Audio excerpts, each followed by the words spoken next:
Hello everyone. आज हम कल का चैप्टर का कंटिन्यूशन करेंगे, chapter 5 periodic classification of element.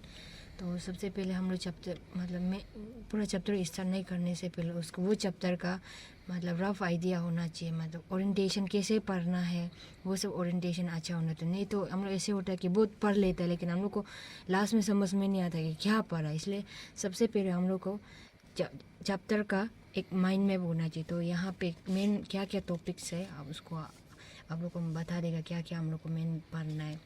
तो सबसे फर्स्ट टॉपिक हो गया अर्लियर क्लासिफिकेशन ऑफ एलिमेंट्स।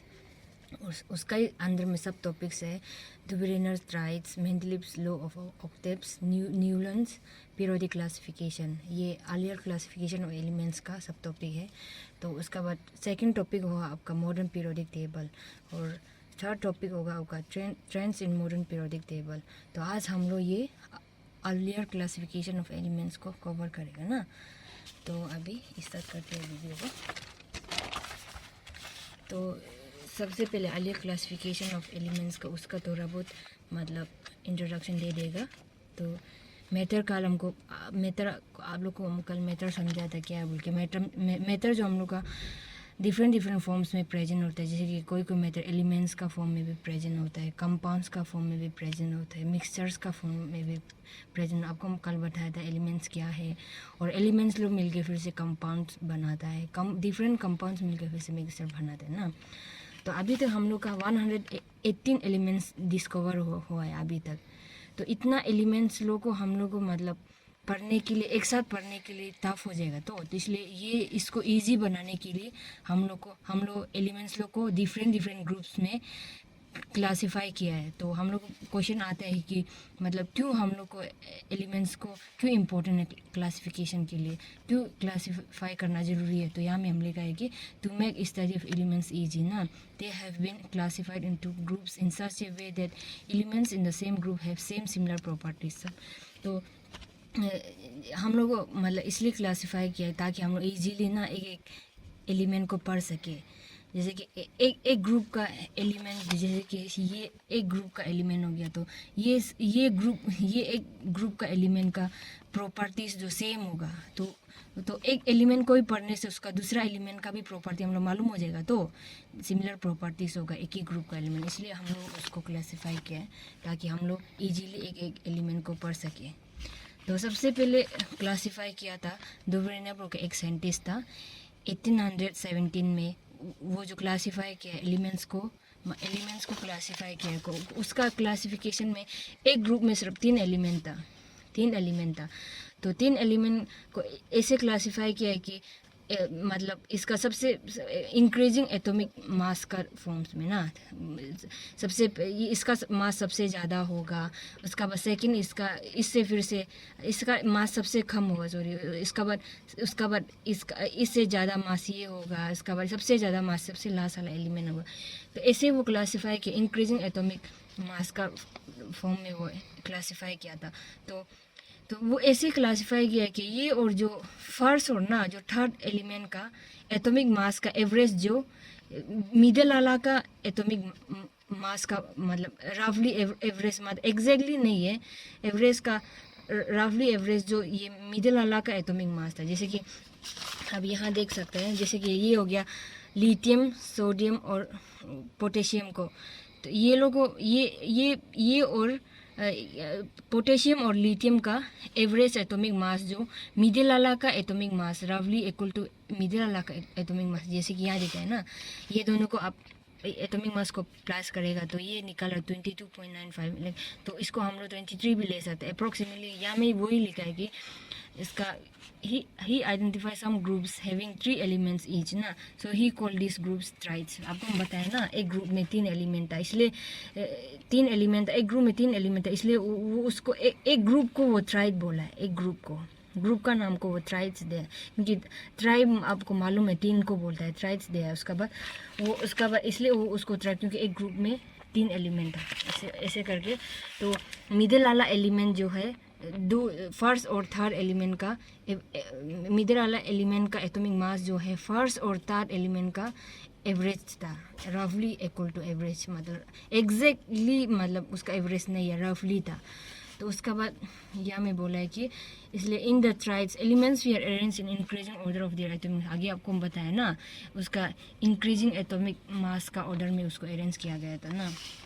तो यहाँ में वही बता the atomic mass of the medial elements was रफली the average of the atomic masses of the other two elements. तो ये दोनों का एवरेज एटॉमिक मास का एवरेज जो मिडिल वाला का एटॉमिक मास था, आई होप आप समझ गए।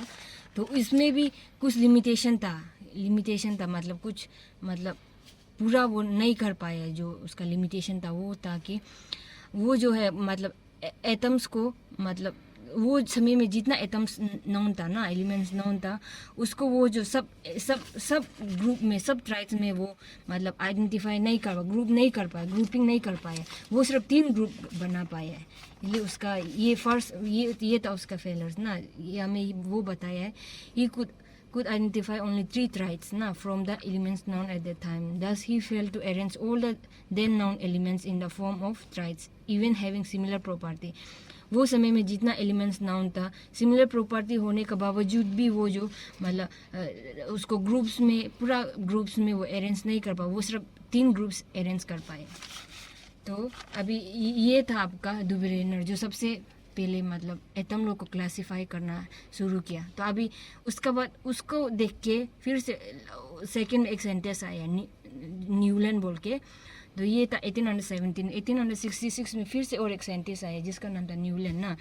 न्यूलैंड जो एटम को फिर से वो भी एटम को इंक्रीजिंग एटॉमिक मास का फॉर्म में ही वो अरेंज किया, जैसे कि ये पहले ये एक एटम होगा, फिर से इसका मास जो फिर से इससे बढ़ा होगा, फिर से इससे इसका मास बढ़ा होगा, ऐसे इंक्रीजिंग ऑर्डर में वो अरेंज किया है हम लोग को ना। ये इंक्रीजिंग दोनों का तो क्राइटेरिया तो सेम था मतलब क्लासिफाई करने का। तो ये भी इंक्रीजिंग एटॉमिक मास में था डुबरेनर का भी, न्यूलैंड का भी इंक्रीजिंग एटॉमिक मास में था। और जब न्यूलैंड आ गया था वो समय में 56 एलिमेंट्स नोन था, जैसे कि अभी तो 118 एलिमेंट्स है ना, वो समय में 56 एलिमेंट्स नोन था। तो न्यूलैंड ऐसे क्लासिफाई किया है कि मतलब जो 8 एलिमेंट्स है ना, ऐसे जैसे कि यहाँ में एक मतलब मान लो कि एक रो में आपका 8 एलिमेंट्स 7 1 2 3 4 5 6 7 एलिमेंट होगा। तो यहाँ में नेक्स्ट में 8 आएगा। 8 एलिमेंट जो है फर्स्ट एलिमेंट का दोनों प्रॉपर्टी सेम था, फर्स्ट एलिमेंट और 8 एलिमेंट का प्रॉपर्टी सेम था, वो इसलिए वो ये दोनों को भी एक ग्रुप में बनाया ना, ये दोनों को फर्स्ट और 8 को। यहाँ में वही लिखा है कि the properties of every 8 elements we are similar to that of the first element। और ये इसको कंपेयर किया है कि क्योंकि फर्स्ट एलिमेंट जो 8 एलिमेंट दोनों का प्रॉपर्टी सेम था, वो इसलिए हम लोग का जो म्यूजिक में ऑक्टेव्स होता है ना, म्यूजिक जैसे कि मतलब एक ट्यूनिंग होता है ना, सारे गामा पा दा नी बोल के, देखो यहाँ में भी देखो सारे गामा पा दा नी 1 2 3 4 5 6 7। तो 8 तो रिपीट हो रहा है ना, सा में ही रिपीट हो रहा है। तो इसलिए फर्स्ट ये देखो यहाँ में देखो 1 2 3 4 5 6 7। तो 8 वाला तो फर्स्ट वाला दोनों रिपीट हो रहा है, तो दोनों मिल रहा है दोनों का प्रॉपर्टी, इसलिए वो जो ऑक्टेव्स को कंपेयर किया हम लोग, जो म्यूजिक में जो हम लोग सारे गामा पर यूज़ होता है ना, तो ऑक्टेव्स को कंपेयर किया। तो लेकिन वेस्टर्न कंट्रीज़ में सारे गामा पा का जगह दो रे मी फा सो ला टी ये इसको यूज़ करते हैं ना। तो वो ऑक्टेव्स को ये म्यूजिक का नोटेशंस को वो कंपेयर किया, क्योंकि ये भी फर्स्ट एलिमेंट और 8 एलिमेंट का प्रॉपर्टी सेम था। तो ये भी इसका ही जैसे 7 का बनी 8 वाला तो सामने ही रिपीट हो रहा है, तो इसको कंपेयर किया हमें। He compare this to octaves in music सारे गामा पा दा नी, इसको यही लिखा ना। तो अभी हम लोग चलते हैं, उसका भी कुछ लिमिटेशंस था। उसका लिमिटेशन फर्स्ट लिमिटेशन था कि वो लो जो सिर्फ कैल्शियम तक एप्लीकेबल था, कैल्शियम का एलिमेंट कैल्शियम तक एप्लीकेबल था, जो कि आपका मतलब हल्का एलिमेंट्स तक, बड़ा वाला जो हेवी वाला एलिमेंट्स उसमें ये लो जो एप्लीकेबल नहीं था। उसका सेकंड उसका ड्रॉबैक था कि वो मान लिया था कि उस समय 56 एलिमेंट्स डिस्कवर हुआ है, वो ही सिर्फ मतलब लाइफ टाइम वही 56 एलिमेंट्स ही होगा बोल के, और आगे में और एलिमेंट्स डिस्कवर नहीं कर पाएगा बोल के। लेकिन लास्ट में तो अभी तो हम लोग देख रहे हैं कि 116 एलिमेंट्स हम लोग का जो अभी हम लोग एक्सेप्टेड पीरियोडिक टेबल में, लेकिन वो मान लिया था कि और एलिमेंट्स डिस्कवर होगा ही नहीं, 56 एलिमेंट्स ही होगा बोल के। तो उसका ये सेकेंड ड्रॉबैक था। और थर्ड ड्रॉबैक था कि in order to fit elements in, third drawback था कि वो अपना मतलब टेबल में उसको एलिमेंट को, पूरा एलिमेंट को वो समय में जितना 56 एलिमेंट मतलब डिस्कवर हुआ था उसको अपना टेबल में फिट करने के लिए वो एक ही स्लॉट में 2 एलिमेंट को एक साथ रख दिया था वो जो उसका टेबल में, ताकि उसका वहाँ में उसका टेबल में वो जो फीड हो सके ना, जो कि दोनों बिल्कुल डिफरेंट, दोनों का प्रॉपर्टी बिल्कुल डिफरेंट। जैसे कि कोबाल्ट और निकल, यहाँ में आप देख सकते हैं, जैसे कि यहाँ में कोबाल्ट और निकल को वो एक साथ यहाँ में एक ही स्लॉट में देखो आप, यहाँ में तो एक स्लॉट में एक एलिमेंट यहाँ, लेकिन यहाँ में एक स्लॉट में 2 एलिमेंट है। यहाँ में भी आप देख सकते हैं, यहाँ में भी 2 एलिमेंट। तो वो अपना टेबल में जितना एलिमेंट उसमें डिस्कवर था उसमें फिट करने के लिए वो 2 डायरेक्ट डिफरेंट प्रॉपर्टी होने वाले एलिमेंट को भी एक साथ वो रख दिया था। तो ये था उसका थर्ड ड्रॉबैक। तो उसका बाद उसका लिमिटेशंस को देखते हुए फिर से और एक मतलब साइंटिस्ट आया जिसका नाम था मेंडलीव जो 1869 में वो उस समय वो पहले वाला जब वो था न्यूलैंड था उसमें तो 56 एलिमेंट था। जब मेंडलीव आ गया था उसमें 63 एलिमेंट्स हो गया था ना। तो उसमें तो मेंडलीव जो है आपका ये जो क्या बोलते हैं फिजिकल और केमिकल प्रॉपर्टीज़ को उसका बेसिस में एलिमेंट्स को वो जो मतलब क्लासिफाई किया, उसका बेसिस में क्लासिफाई किया। और जो जिसका केमिकल और फिजिकल प्रॉपर्टी मिलता है उसको इंक्रीजिंग एटॉमिक ऑर्डर में, जैसे कि आगे यहाँ का जैसे ही मतलब ये इसका सबसे एटॉमिक मास सबसे छोटा, उसका भाई ये बड़ा इससे बड़ा होगा, फिर से ये इससे बड़ा होगा, ऐसे भाई ये लास्ट वाला सबसे बड़ा एटॉमिक, ऐसे ही इंक्रीजिंग ऑर्डर में एटॉमिक मास में ही वो अरेंज किया है वो जो ये जो मेंडलीव्स भी।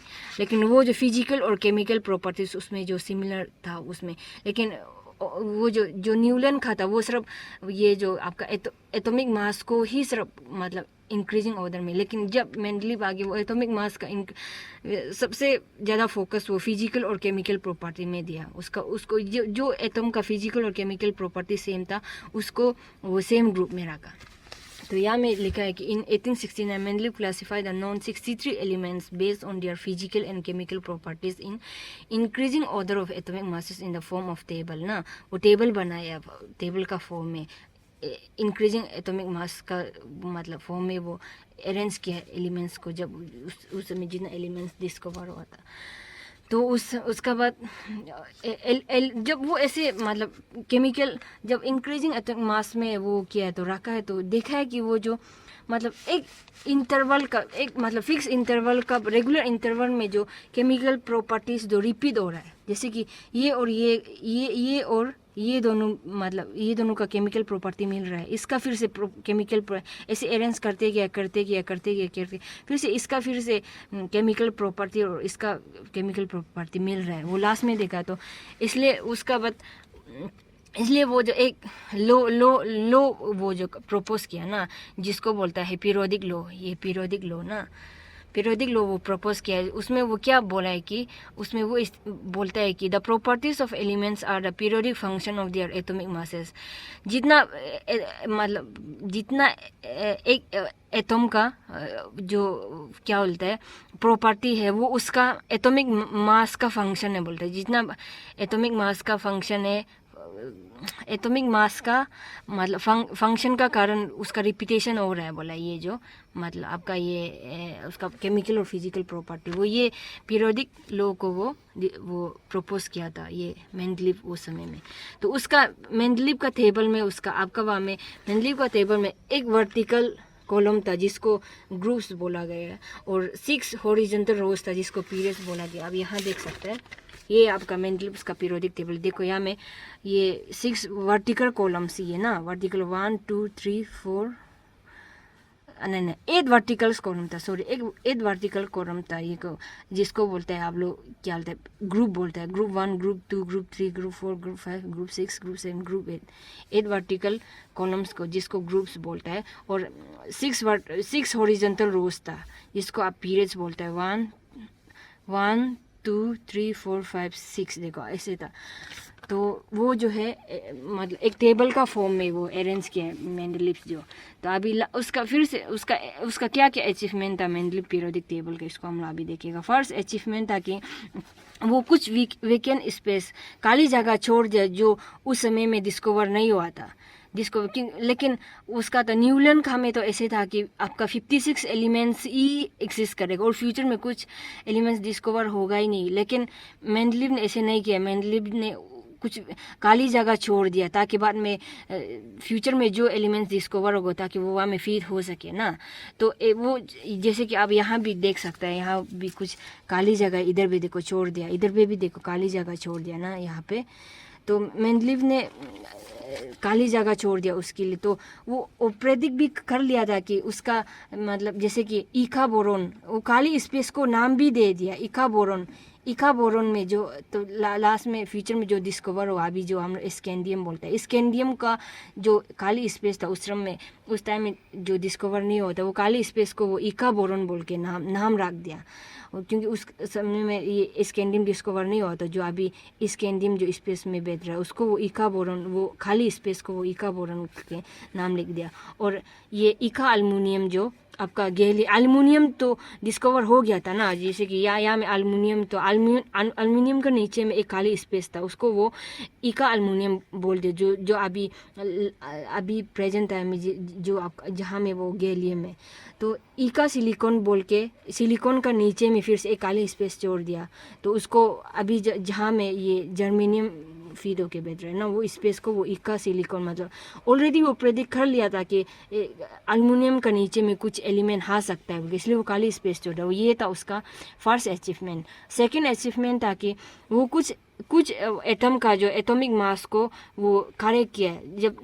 जब वो डुवेरेनर और ये आपका मेंडलीव लो मतलब गलत एटॉमिक मास यूज़ कर रहा था, जैसे कि आपका बेरिलियम का वो समय में था, जब डुवेरेनर और मेंडलीव का समय में वो उस समय में 13.5 था एटॉमिक मास, लेकिन वो करेक्ट करके असली मतलब जो सही वाला एटॉमिक मास बेरिलियम का 9 वो करेक्शन किया इसको। ये था उसका सेकंड अचीवमेंट। थर्ड अचीवमेंट था कि वो नोबल गैस के लिए डायरेक्ट मतलब अलग सा रो मतलब नोबल गैस के लिए कुछ वो नोबल गैस का जगह में कुछ एलिमेंट वो रखा ही नहीं, डायरेक्ट ऐसे ही छोड़ दिया ताकि बाद में जो एलिमेंट है वो नोबल गैस दोनों आपस में मिक्सअप ना हो सके ना। तो उसका ये थर्ड अचीवमेंट था, noble gas could accommodate in his table without disturbing the table after discovery ना। तो नोबल गैस के लिए डायरेक्ट वो अलग सा रो छोड़ दिया, वहाँ में कुछ एलिमेंट रखा ही नहीं वो जो, इसलिए ये था उसका थर्ड अचीवमेंट। तो अभी उसका कुछ लिमिटेशंस भी था, ऐसे नहीं था कि उसका भी कुछ लिमिटेशन नहीं था, उसका भी लिमिटेशन था। फर्स्ट लिमिटेशन था कि वो हाइड्रोजन एटम के लिए वो फिक्स पोजीशन उसका टेबल में नहीं था, फिक्स पोजीशन वो हाइड्रोजन को नहीं दे पाया वो जो उसका टेबल में। तो सेकंड उसका ड्रॉबैक था कि आइसोटोप मतलब जिसका एटॉमिक मास सेम होता है, एटॉमिक मास सेम होता है जिसका एटॉमिक मास है, क्योंकि वो इंक्रीजिंग एटॉमिक वो मास में उसका टेबुलर फॉर्म को अरेंज किया था। तो लेकिन एटॉमिक जिसका मास सेम है वो तो एक ही स्लॉट में तो 2-3 एलिमेंट तो मतलब फिक्स नहीं हो सकता है ना, इसलिए जो वो जो मतलब आइसोटोप का पोजीशन को एक्सप्लेन नहीं कर पाया उसका वहाँ में टेबल में, वो आइसोटोप को एग्जैक्टली कहाँ में रखना चाहिए वो एक्सप्लेन नहीं कर पाया उसका लॉ में। तो थर्ड ड्रॉबैक था आपका एटॉमिक मास जो मतलब रेगुलर इंटरवल में इंक्रीज नहीं होता। अब यहाँ पे भी देख सकते हैं जैसे कि ये वेलेडियम का आपका 50.94 है और इस देखो क्रोमियम का देखो 50.20, इंक्रीज मतलब रेगुलर बेसिस में तो इंक्रीज नहीं हो रहा है ना, क्योंकि ये ज़्यादा है देखो, लेकिन उसमें तो बोला था इंक्रीजिंग एटॉमिक मास में तो इसका मास ज़्यादा होना चाहिए, लेकिन यहाँ देखो वो ऐसे नहीं किया है, इसका वेलेनियम का क्रोमियम से ज़्यादा है। तो इसलिए वो जो atomic mass do not increase in regular manner में इंक्रीज नहीं हुआ एटॉमिक मास जो, इसलिए हम वो पता मतलब एग्जैक्टली प्रेडिक्ट नहीं कर पाया है कि दो एलिमेंट्स का बीच में और कितना एलिमेंट्स आ सकता है बल्कि, इसलिए वो एग्जैक्टली प्रेडिक्ट, क्योंकि ये तो डेसिमल में है ना, तो यहाँ में 50.98 वाला भी एटम एलिमेंट आ सकता है, 50.94 वाला भी एलिमेंट आ सकता है, कितना एग्जैक्टली कितना एलिमेंट होगा बोल के वो मतलब प्रेडिक्ट नहीं कर पाया है, क्योंकि एटॉमिक मास जो रेगुलर बेसिस में आपका इंक्रीज नहीं कर रहा था, कुछ कुछ में वो जो उसका फिजिकल और केमिकल प्रॉपर्टी को सिमिलर उसको एक साथ रखने के लिए वो जो एटॉमिक मास का इंक्रीजिंग ऑर्डर नहीं रख के, मतलब बस उसका फिजिकल और केमिकल प्रॉपर्टी एक साथ हो रहा है बोल के इन दोनों को मतलब या में एक ही रो में रख दिया, लेकिन जो कि मतलब उसका हम लोग को तब उसका कारण से पता नहीं कर पाए कि कितना एग्जैक्टली दो एटम का बीच में और कितना एटम आएगा बोल के, एलिमेंट आएगा बोल के। तो ये था उसका ड्रॉबैक। तो आई होप आप लोग को समझ में आया हो। तो अब जब नहीं समझ रहा होगा तो प्लीज़ आप रिवाइंड करके देख लीजिएगा। तो ये नोट्स को आप लोग हम, ये तो रफ नोट्स है, आप लोग को अच्छे से नोट्स बना के हम टेलीग्राम चैनल में अपलोड कर देगा, लिंक बाद में डिस्क्रिप्शन में दे देगा, वहाँ से डाउनलोड कर लीजिएगा। तो आप लोग प्लीज़ नोट्स बनाइए, जहाँ आप लोग को हम सेंड कर देगा वहाँ में टेलीग्राम में, पर भी आप लोग खुद का जब हैंड रिटन नोट्स होता है ना, तो उसमें एग्जाम समय में पढ़ने के लिए भी अच्छा होता है और आप समझ के भी लिखते हैं। ऐसे नहीं है कि आप लोग वहाँ से हम नोट्स दिया उसको आप लोग ऐसे ही रख के वहीं से पढ़ लेंगे, ऐसे मत कीजिए प्लीज़। अभी ये मेन चैप्टर का ये मेन कंटेंट है अभी जो हम स्टार्ट किया ना टॉपिक, ये लोग एग्ज़ाम में आता है, लिमिटेशन लोग को पूछता है आप लोग को क्या लिमिटेशन था उसका, मतलब जैसे कि उसका क्या कौन सा बेसिस में वो क्लासिफिकेशन किया, जैसे कि आपका डुबरेनर और मेंडलीव्स का बेसिस था क्लासीफाई करने का इंक्रीजिंग एटॉमिक मास में, क्या बेसिस उसका क्या ड्रॉबैक्स था, वो ये सब क्वेश्चन पूछते हैं एग्ज़ाम में। तो आप लोग को उसको मतलब ड्रॉबैक्स लोग को भी आप लोग को जानना है। और थैंक यू।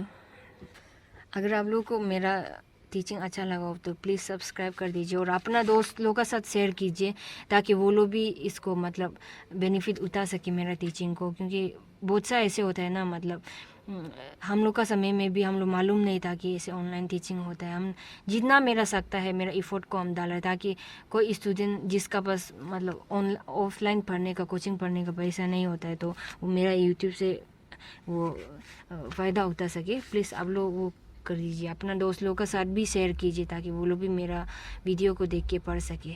Thank you.